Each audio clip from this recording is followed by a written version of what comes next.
Let's look closer now at the government's decision to ban artificial trans fats from the American diet. You've been told trans fats are banned.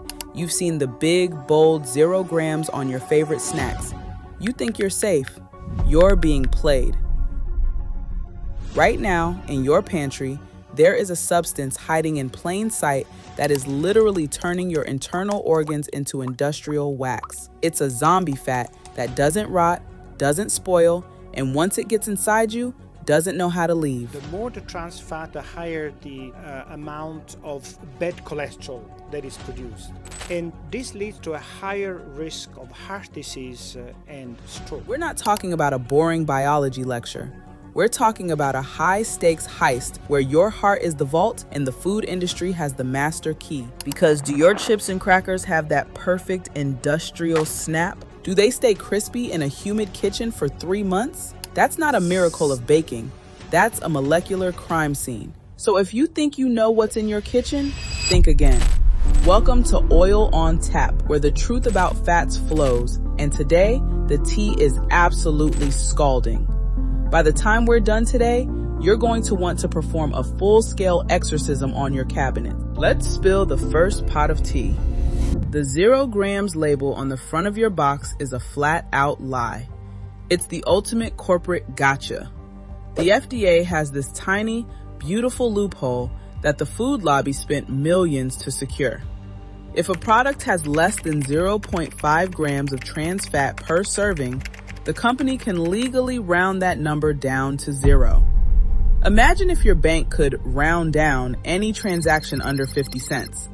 It sounds small, right? But now imagine you make 1,000 transactions a day. Suddenly, you're missing $500 and the bank is whistling past the graveyard. That is your kitchen. You grab a handful of crackers, 0.4 grams. You use a splash of non-dairy creamer, 0.4 grams.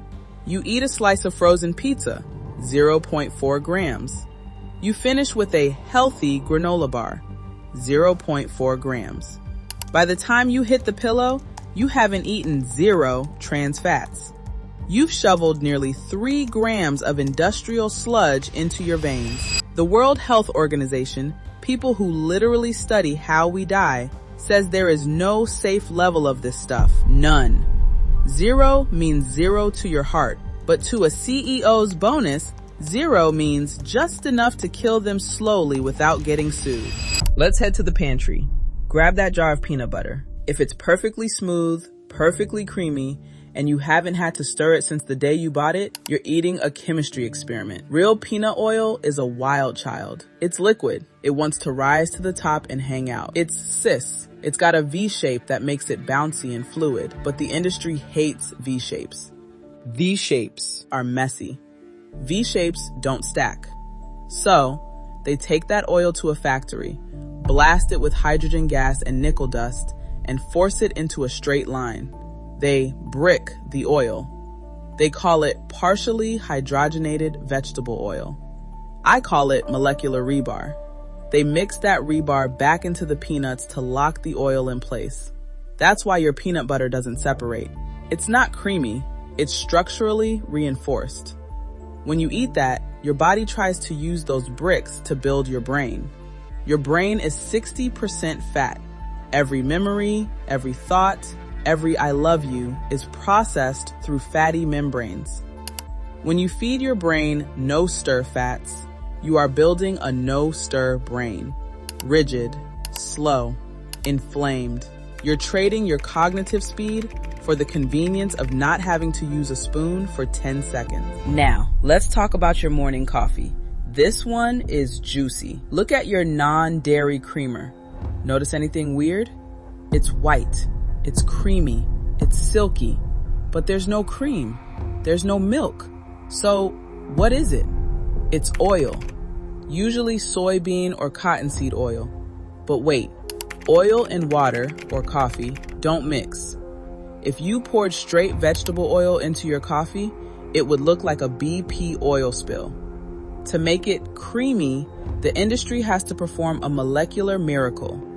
They use trans fats and emulsifiers to force the oil to stay suspended in the liquid. They've essentially engineered a way to make you drink solidified vegetable oil that feels like velvet on your tongue. It's a masterpiece of deception. You're not creaming your coffee, you're waxing it. Next stop, the freezer aisle. Why is a frozen pie crust or a ready-to-bake biscuit so much flakier than the ones you make at home with butter? Because the factory uses shortening that has been engineered to have a higher melting point than the surface of the sun. Butter melts at body temperature. That's why it tastes good. But industrial trans fats stay solid much longer.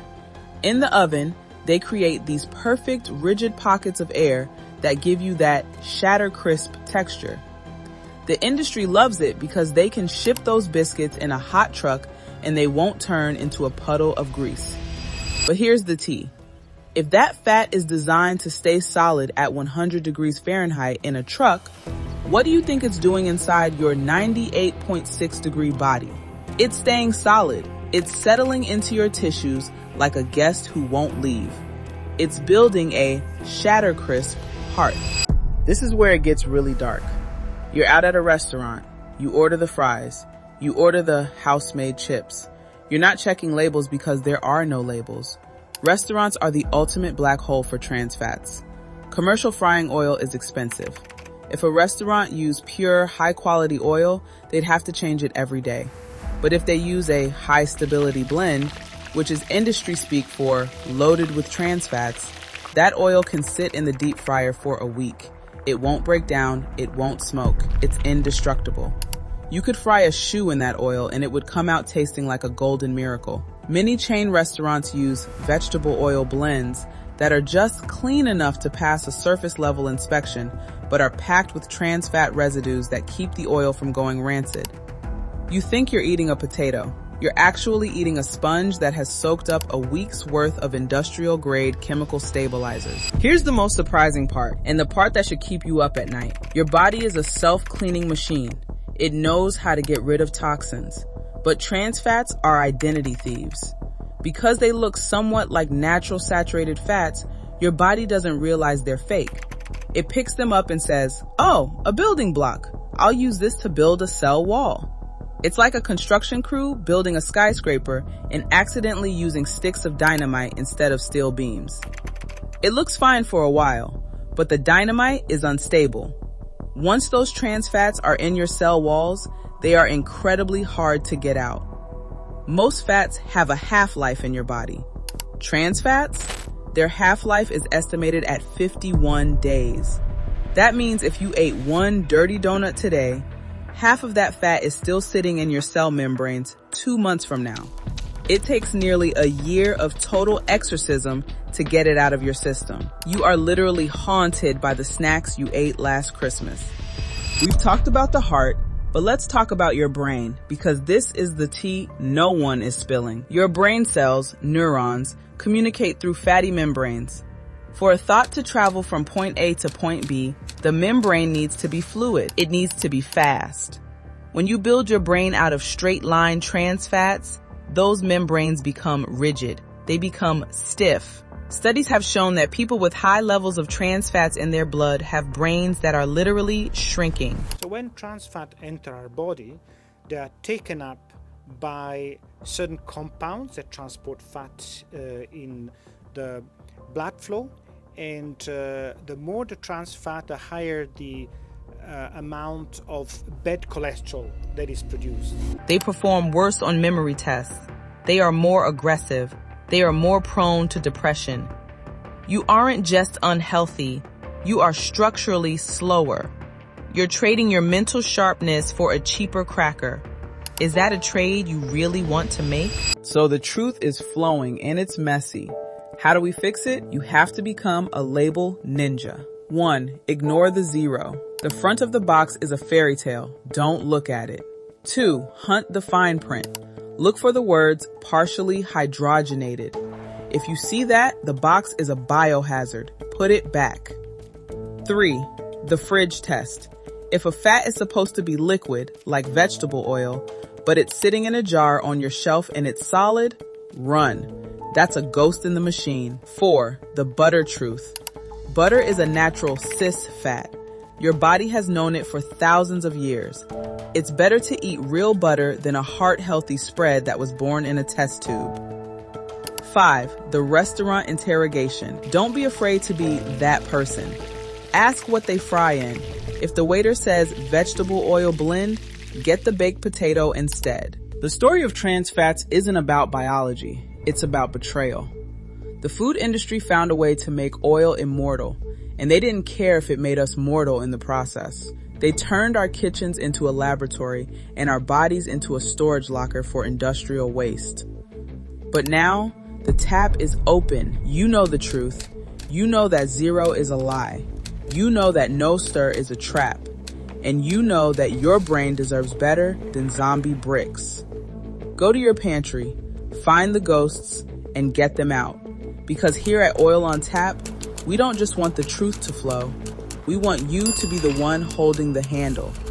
Stop building your life with poison. Start building with the real stuff.